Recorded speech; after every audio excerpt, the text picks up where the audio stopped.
I mean, we've had powerful worship. We've had some amazing words shared. We've had some moments of reflection about mothers and womanhood. And if you got here early enough, you probably saw some Mother's Day videos that had a more contemporary feel to it. Very humorous. Maybe we'll play some of those at the end. But then if you got here right around when we started, there was something that really just communicated the magic of moms and the magic of women all together. And the first video just kind of communicated and it shared this whole idea that women somehow have the ability to take something and turn it into something else. Fellas, come on. Those of us who are married know we have women who took us from one thing, and if it was up to us, we'd be another way. Yes, Lord. But because they see fit, come on, talk. Be honest. And let's not act like it's not for the better, guys. Come on, let's act like we appreciate it. Yeah. I got no love from the guys. Thank Kyle. Thank you, Kyle. Kyle and Bill. Kyle is new to this thing. He know he better say the right thing. Bill been in it for a while. Jerry Jenkins know to stay in. Know to stay in. That's right. We celebrate mothers. We celebrate grandmothers. We celebrate special women. We celebrate those who have gone on before us and have left us now. We pause for all of that. Because had it not been for the sacrifice, the love, the care, the nurturing, the prayers in some way, shape, or form by some woman, most of us, if not all of us, story would be so different. And so we pause to simply say thank you for whoever that special woman may be. Because for some of us it was a mama, but for some of us it was a neighbor that treated us like they was our mama. Some of us it was somebody else's grandmama that raised us. So we pause just for whoever that special woman might be, to give honor and appreciation and the recognition. Because for some of us, this day is a beautiful day. And I was teaching on Thursday, and I don't know how I ended up getting there, but for others of us, it's such a challenging and trying day. Because we've lost loved ones, or we thought we were going to have something and we didn't. And so it's hard for us to remember and bear the pain. But I want to encourage you, as I encouraged them on Thursday, that God's grace is still sufficient. And while we might not like it, it can be well with your soul. We reflected a little bit, and my mom was there, and we just looked at, and unintentionally somehow we ended up counting, I think, 6 or 7 deaths that I probably had subconsciously forgot happened in the last 7 years. But by the grace of God. Amen. You can stand and say it's well with my soul. It might not be well with my body or my mind or even my heart, but it's well with my soul. That loved one that's gone on, it might not be, you might miss them today, and you should, but remember the memories, the love, and the laughs that you had. That's the stuff that nobody can ever take away. Nobody can ever take it away. And then for those who are wrestling, I want to share this, and I'll jump into my lesson. It's not long at all. But I believe it blessed some people. It blessed me on Thursday, so I want to share it with you. Because some of us that are still trying to figure out, find the answers to questions that we shouldn't even be asking. And every time a highlight like this come up, you just sit there and you say, why? I asked for healing, but I didn't get it. And I shared with Bible study, my deliverance has come in the idea and the concept and the truth of the fact that because I pray for healing, it means I want it in the physical. I want it to happen here. I want to see them continue to remain with me almost selfishly, right? I want to see them continue to be here for me and for my purposes. But could it be that God's methodology for healing that person was to transition them from this evil, nasty, wicked place we live in to a place where there is no more pain, where there is no more sorrow, where there is no more random murders, where there are no more random bodies found, where there are no more shootings in the street, to transition them to a place where true healing can take place. And it can be tough for us, but you gotta know that God's got you. All right? You with me? All right. I promise you, it just, when you shift the burden to say, God didn't take them from me. God lent them to me in the first place. We're all on borrowed time. This body we have down here, it's a tent. It's temporary. We come down here for a little while, do what we got to do, and he take us on up to go home, our real home. This right here, praise the Lord, this ain't my final destination. I don't know about you, but I'm glad about that. Because I love being here with some of the people here, but it's only some of the people I love to be around. Let me get to my message. Luke chapter number 10. Luke chapter number 10. Here's what it says. Now as they, my Bible reads it this way. Now it happened as they went that he entered a certain village, and a certain woman named Martha welcomed him into her house. And she had a sister called Mary who also sat at Jesus' feet and heard his word. But Martha was distracted with much serving. And she approached him and said, Lord, do you not care that my sister has left me to serve alone? Therefore, tell her to help me. And Jesus answered her and said to her, Martha, Martha, you are worried and troubled about many things. But one thing is needed. Mary has chosen that good part, which will not be taken away from her. I want to read verse 41 and 42 again for you. And Jesus answered her and said to her, Martha, Martha, you are worried and troubled about many things, but one thing is needed.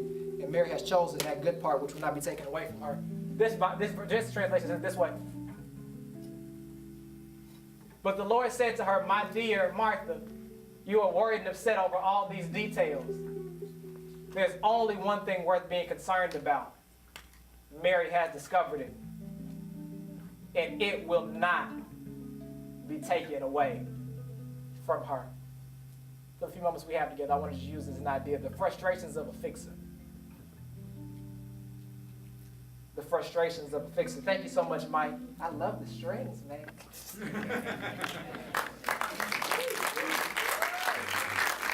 I wish I could do it.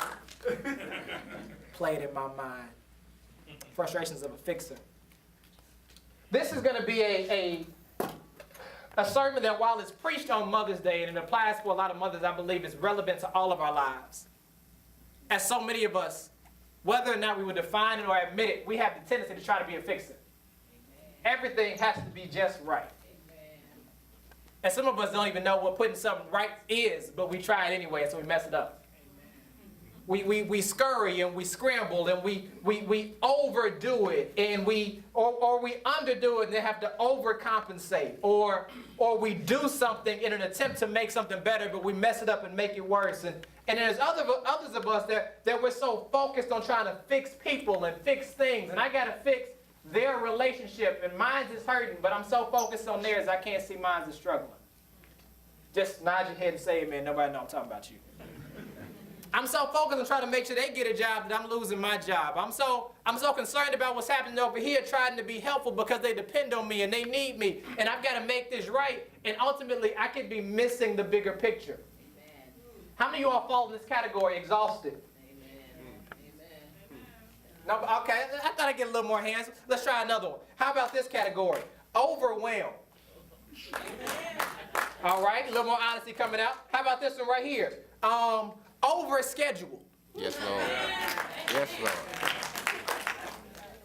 What's amazing, and I fit right in the bubble of all three, so this is not an indictment just against you. But the interesting part about being overscheduled is like you set the schedule.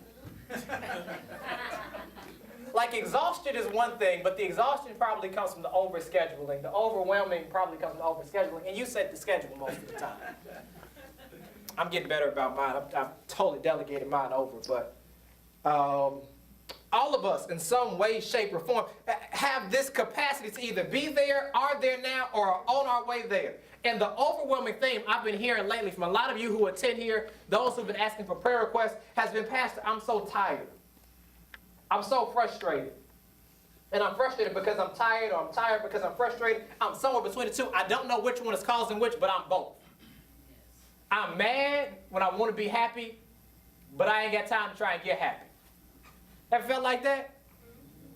Like you want to be happy, but you look at your schedule and say, man, I got to go deal with this person. I can't get happy because they're going to tee me off again. Yeah, that's honest. And most of us, we're so concentrated on tasks, duties, responsibilities, obligations, that we miss sometimes the beauty of resting. The beauty of just sitting down. I know, because Kyle, the only part that I can partially smile about you leaving is, hopefully you don't get out there and do half of what you do now. That's a goal. It's my only hope. That's a goal. Because Kyle is or was a rock climbing instructor, private lesson giver for adults and children. I think he was working at a school, which was separate. Yeah. Here on Sunday mornings, probably some gigs afterward, recently married, another job, if I'm not mistaken. I think that's all of them. Well, that's not all of them. You were like the staff musician for somebody's hotel for a while. Oh, yeah, I did that. Oh yeah, you did do that. And it could just go on and on and on of just the tasks, the duties, and the responsibilities that Kyle happens to have. But don't you be judgmental. Those are Kyle's. What about yours? At least Kyle's might pay him $1 or $2. What about the ones you volunteer for and treat like they're your job? Y'all not with me? You didn't like that? Bam! You sign up for them all, you volunteer for them all, you give them your all, and then when I ask, can you come and wave and say, hi, welcome to Power Church, you're too tired. The duties and the responsibilities, and they're all done, most of the time, with extremely well intentions. You want to help, you want to serve, you want to get it right, you want to do this, you want to do that for the cause, and you want to fight for the people, and you want to do all this stuff, and ultimately your body and your mind is all wearing out, and you could be missing what's in front of you because you're so focused on tasks and duties and responsibilities, and your body and your soul and your spirit is crying out for attention. It's a shocking reality, and most of us don't realize that by the time your body begins to talk and tell you you're tired, it's been tired for a long time. By the time the body tells the mind that you're thirsty, you were probably already dehydrated. Think about that. I'm not talking about thirsty like you want to go just get a Sprite. I'm talking about you've been running in a marathon. By the time that catches up with you, your body has been draining. It's just now triggered that sensory response to let you know you need to go drink something before you pass out. And for most of us, the feeling of exhaustion and being overwhelmed and being overscheduled is weighing on us so heavily and so much. And you're trying to figure out, how do I keep doing it as I've been doing it, and what do I do? And then you have the nerve to want to start dragging other people into it. Lorenzo, I got to go over here. Come with me. He's like, what I got to do with this? Come to the Spanish class with me. Neither one of us speaks Spanish. When you find Jesus, Mary, and Martha at this particular time, it comes right at the end of Jesus' teaching about the Good Samaritan. So he's talking about when you see somebody down, help them up. When you see somebody struggling, give them what you can. He's giving this great message and this great lesson on building up the community and building up people and serving people. And then as they come into the house, you see something a little different. And it's not that he's saying two different things, but he's communicating a very strong point, because as he comes into the house, Martha's first response is to start working because she has a house guest. And Mary's first response is, let me enjoy my house guest. Jesus is in my house. He already, this just hit me. She must have been thinking, he already here. It's too late for me to clean up. That's in my imagination as I walk in, as I walk in the door of your house and there's clothes all over the place. I didn't saw it now. Go try it. Pastor, go in the other room real quick. I just saw it. I just saw all the bottles. I saw it all.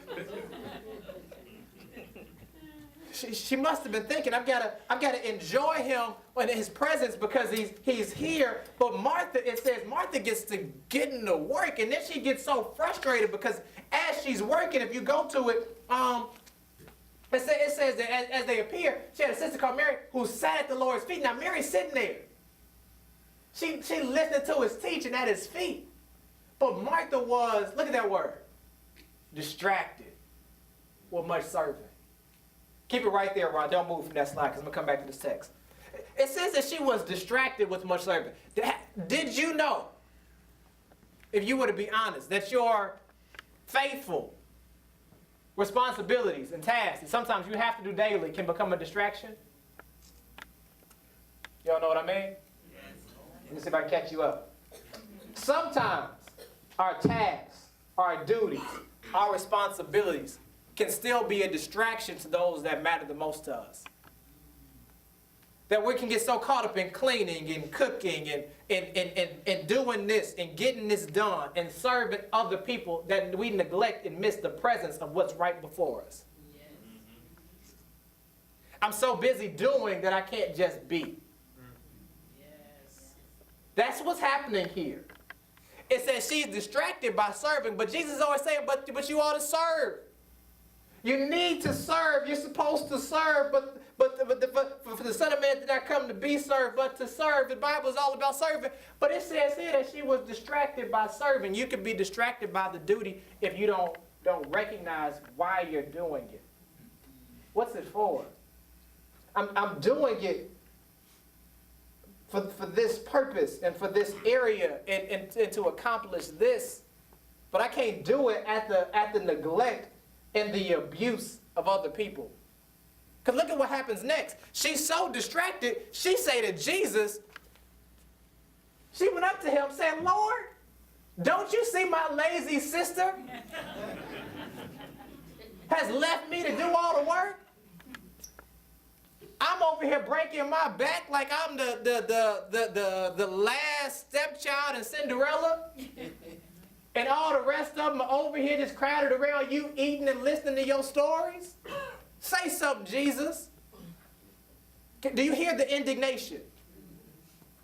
Do you see yourself? I'm over here breaking my back and they ain't doing nothing.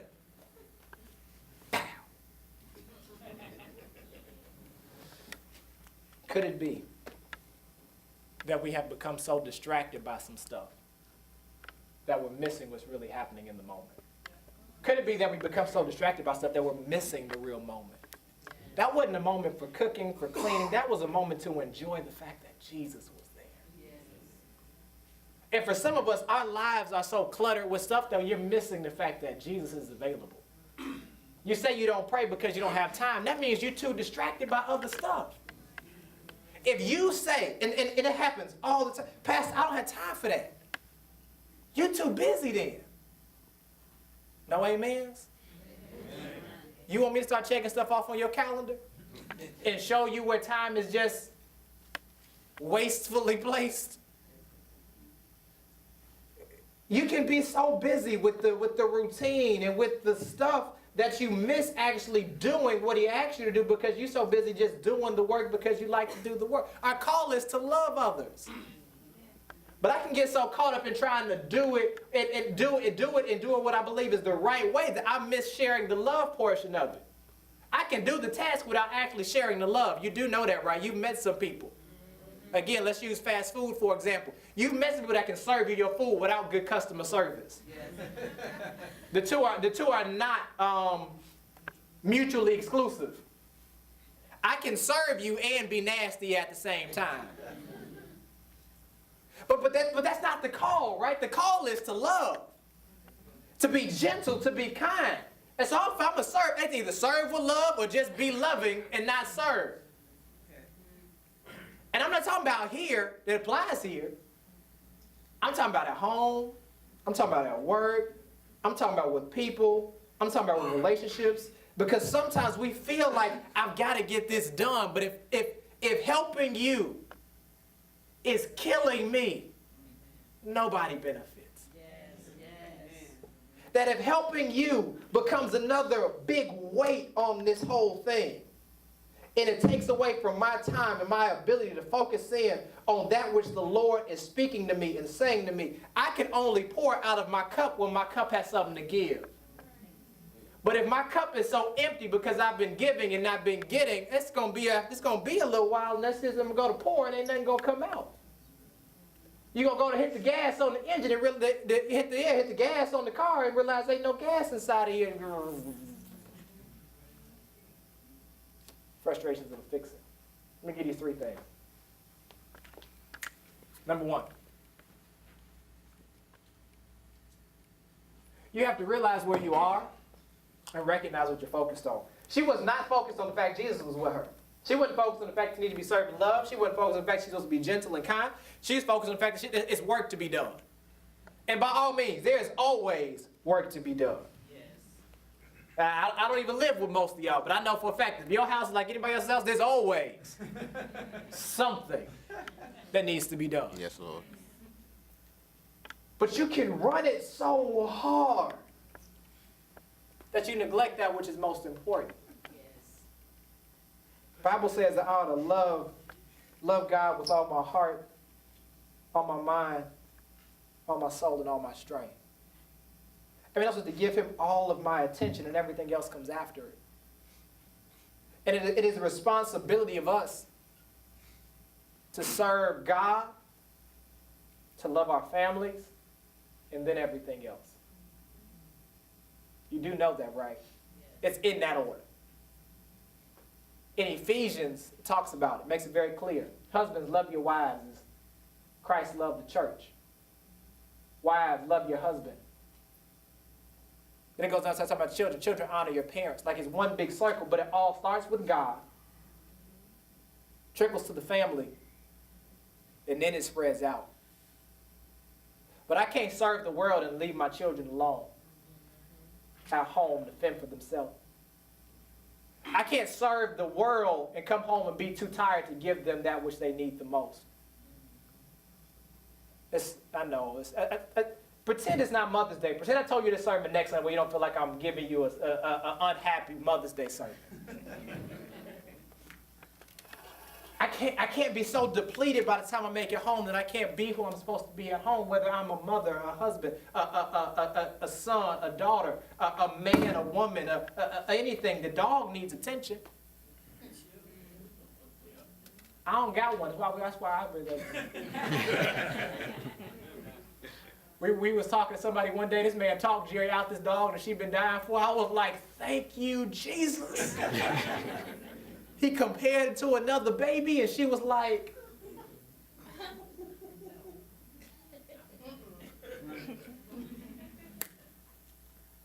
you gotta realize where you are. Because some of us, we can come to church. Now this is about to be here. Some of us, we can come to church and be so caught up in what we're doing and miss I'm supposed to be in worship. I'm guilty of it too. Sometimes I come in and I got a responsibility to do it. I'm running behind here, and I don't get this. I don't wave the way I know to wave. I don't show love the way I know to show love. I come in. I don't get into the song because my mind is on something else. When I'm in His presence, I need to be in His presence. Because it is wrong for me to treat God like He serves me and not I serve Him. And that's what we subconsciously do when we don't take advantage of the moments in which Jesus is waiting on us to take advantage of who He is. The Bible says to seek me, to ask, and you will find. Seek, knock, and the door will be open. But if you do none of those things, and later on say, come on, Jesus. Meet me over here, Jesus. I'm going through now. He's like, where were you at when you were just happy? I would have loved to spend time with you when you were smiling. Somebody didn't like that.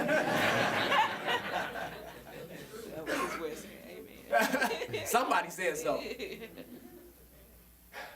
I got to realize where I am. So I've got to learn. This is what it means right here. What it means to realize where I am means I've got to learn how to be present in the moment, which is so hard in our generation. I struggle with it too.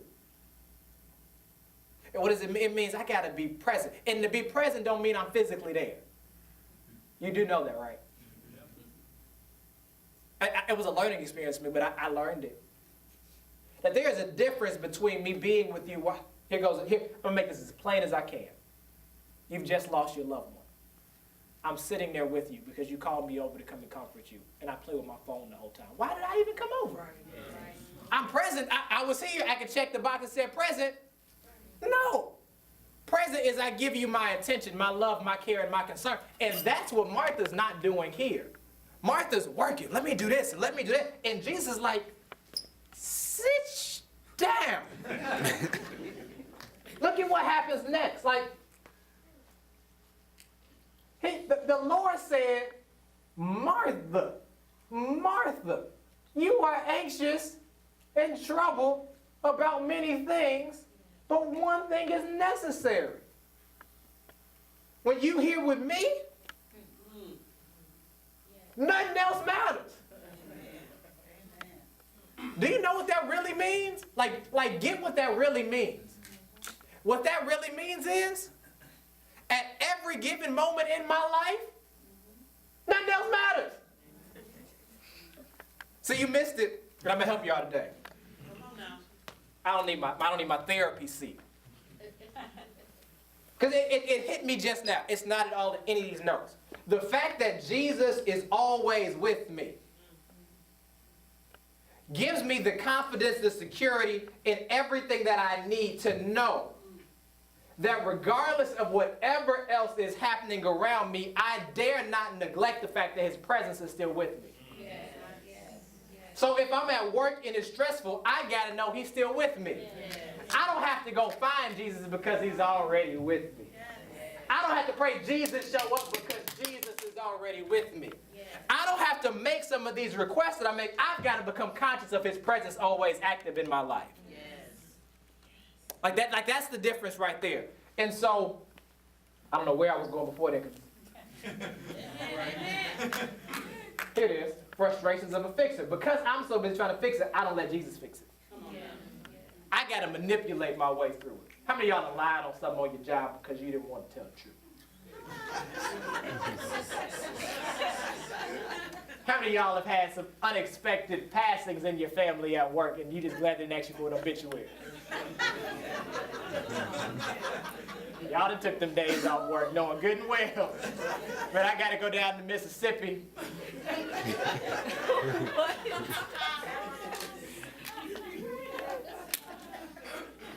Frustrations of a fixer. I gotta realize where I am, and I gotta realize what I'm focused on. When I've got to accept the fact that what I can change, and what I can't, I can't. Some stuff, Jesus, it's me and you. We here, we rocking, we rolling. Let's go. Here I am. You called me. You knew I was broken when you called me. Fix me on the way. Because some of us, because we broken and we know we broken, we want to fix me and then come and get it right with Jesus afterward. We have the belief that until I'm all the way together, Jesus can't do nothing in my life. And I don't know what Bible passage you picked that up from. You can't get yourself together, otherwise you would have done it by now. Most of us that have been in church all of our life still ain't got it together, and Jesus is working on us still. So if you think we still are a complete work in progress, still cussing, fussing, and fighting with Jesus, how you think you're going to make it without him? Can't say amen, just say ouch. So I got to realize, oh man, I got to realize right now where I am. Here we go right here. I got to really give God his job back. I got to give God his job back. It is not my responsibility to be doing all this stuff. Jesus says you are distracted by stuff that ain't your responsibility in the first place. You trying to fix the family, you can't fix the family. Newsflash, you just as cuckoo. There is a lot of stuff in life that only God can do. And it is only when I come into the presence of God and I fall at his feet and say, you do it because I can't, does something happen. It's why every single time we all get together, we say we ought to do this more. We don't never do it because we didn't take it to the Lord. It was our idea. And you know you don't like them. Quit playing. So I got to remember to give God his job back. I'm gonna give it back. God, this is yours. This child is not mine, it's yours. We just commit the children to. When Jason, I look, Lord, this is your child. I can't do it. Because I have no doubt in my mind that my story many a day as a child, my mom had to say, that ain't my boy. Lord, you take him and you do whatever you gonna do. Do it quickly.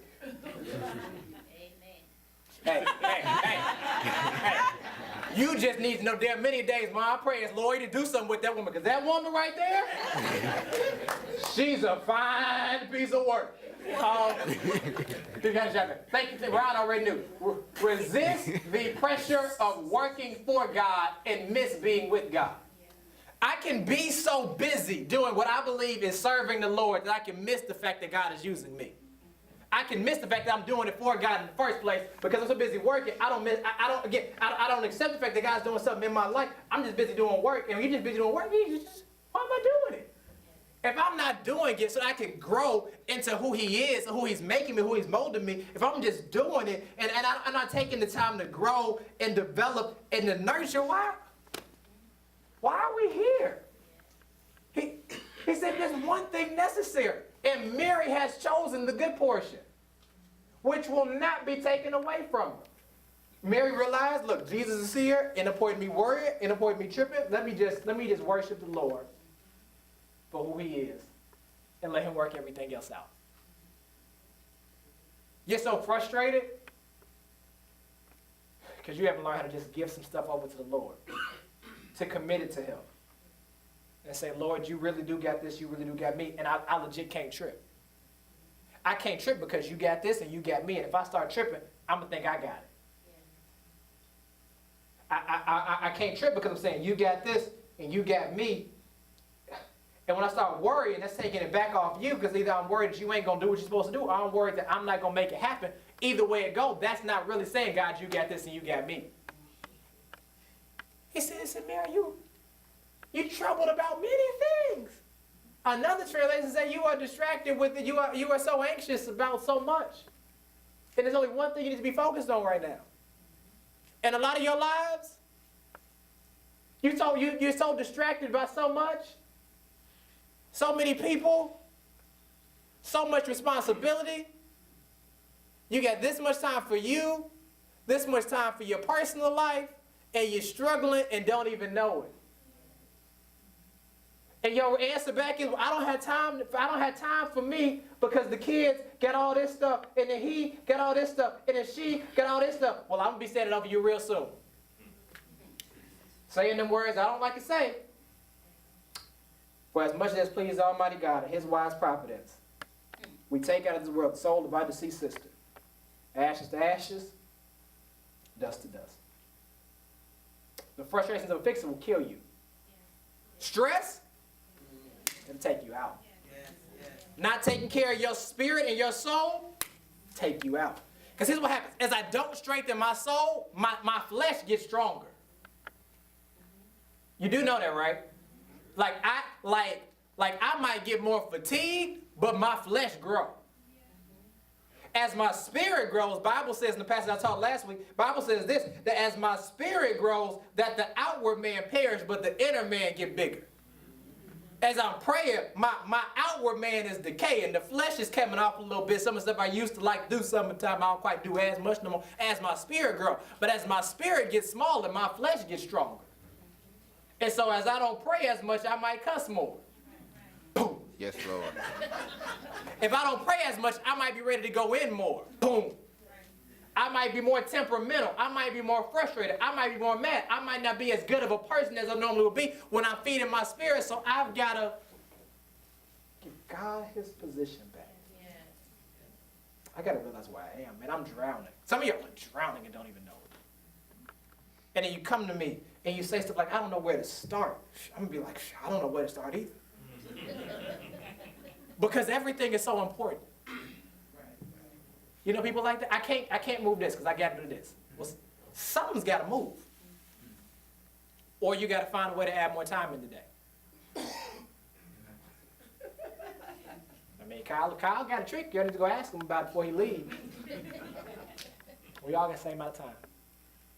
Same amount of time. Evaluate what you're doing with it. Are you spending more time frustrated than you are joyful? Something's got to give. Are you spending more time talking to people than you are talking to God, and you trying to figure out why is my soul crying out for attention? Something's got to give.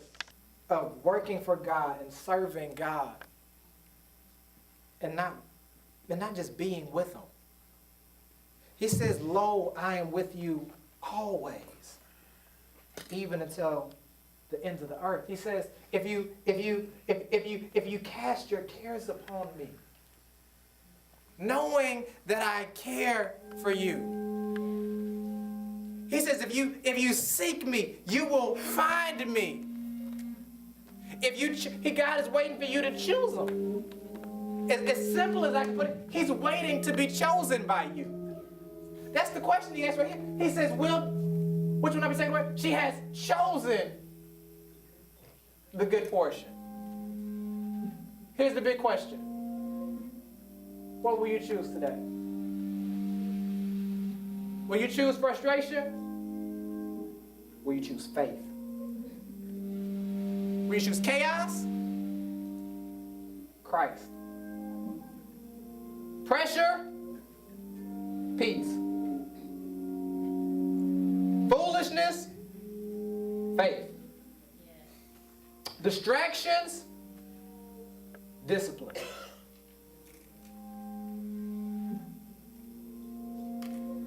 I don't know what your area is,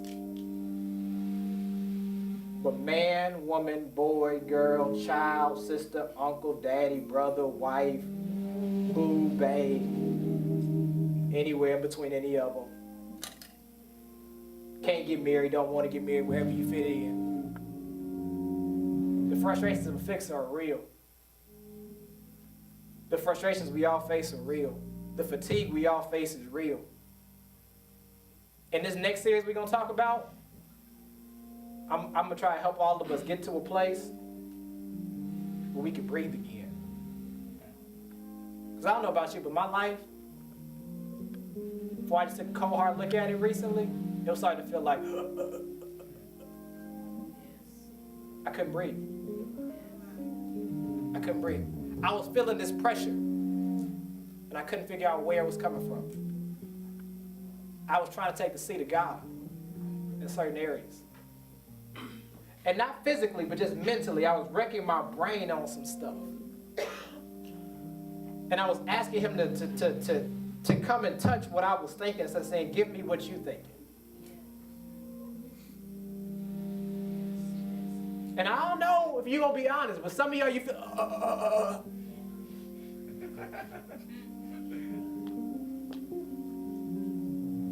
But if you just give it to God, you could breathe again. And some of y'all have seen it happen. You were worried about something, you prayed about it, and God did it. You were just like, whew. There's such a relief. I gave you working out. Such a relief when the Spider lifts that weight up off my neck. I'm struggling. I'm struggling. Jeremy, come get this off my neck. Help me. And Jeremy come and run and grab it and say, why don't you do that without me? It's nothing like being able to breathe. How do I get there? I realize where I am. If I'm drowning, I need to say I need help. Bishop Jakes once said this. He said, drowning, sinking men can't scream. What does that mean? It means when you underwater, it's too late to call for help. It means when you see yourself starting to go down, you just say, whoa. Lifeguard. Lifeguard. Pressure get too hard and you tap out. I'm on the ring, tap me out. What are you distracted by? What will you choose? Father, in the name of Jesus, we thank you for who you are, for what you've done. We ask now, God, by the power of your Holy Spirit, that you'll work in our lives, you'll work through our lives, you'll grant us the peace, the clarity, the strength, the boldness we need to make some cold, hard stops in our life to evaluate that which where we are, so you can take us to that which you're calling us into. God, I pray that you will allow your spirit to fall fresh on these your people so that they can breathe again. Your ruah, the power of your Holy Spirit, when it comes in and it just blows fresh on us. God, I pray for the ruah power. The power that just flows and shifts burdens off people's hearts and minds and souls and spirits and bodies. The power that you talk, the dunamis power. The power you talk that will break every single thing like dynamite in our life that's been holding us down. God, I pray you make it strong. I pray you give boldness and clarity and strength to those who need it the most. Whatever you're going to do, I pray you do it. I pray that these, your people, are receptive to the moves you're calling them to make. The adjustments you're calling them to make. So they can know, so that we can know, that all things still work together for the good of them that are called, for the good of them that love you and have been called according to your purpose. We thank you and we praise you. In Jesus' name we pray. We all together. Amen. Amen, Amen again.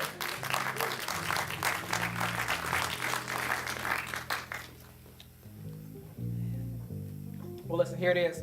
We got maybe 3 quick calls and then we'll go. We're doing fairly good on top of everything that we had inside of it. We got 3 quick calls. I'm not going to play with them today.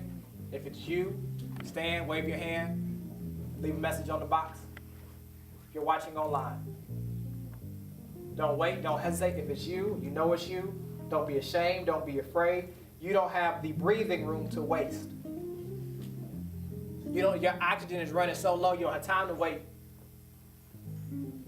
Number 1, if you're here, you've never accepted Jesus as your Lord and Savior. Never accepted Him as your Lord and Savior.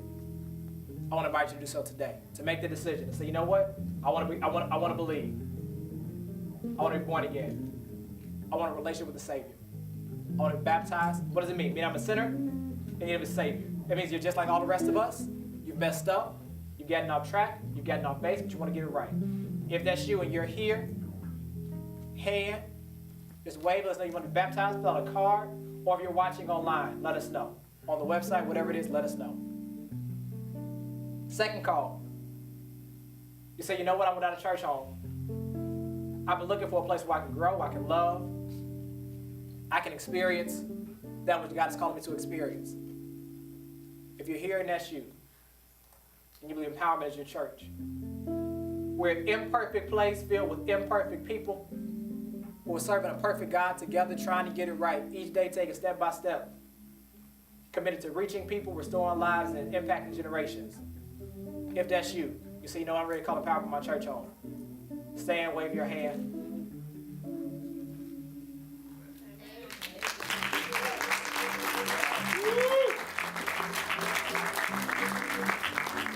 Welcome to the family. If you're watching online, you can do the same thing. You can make that decision today. If you're watching online, let us know you made that decision. Third call. You just desire prayer. So you know what, I'm dealing with a whole lot and I need somebody to help me pray this thing through. Right there on that card, it says prayer request. You can fill it out there. You can stop by, you can see me, you can see Lorenzo, set it on the wall. Let us know. We love to pray with you and pray for you.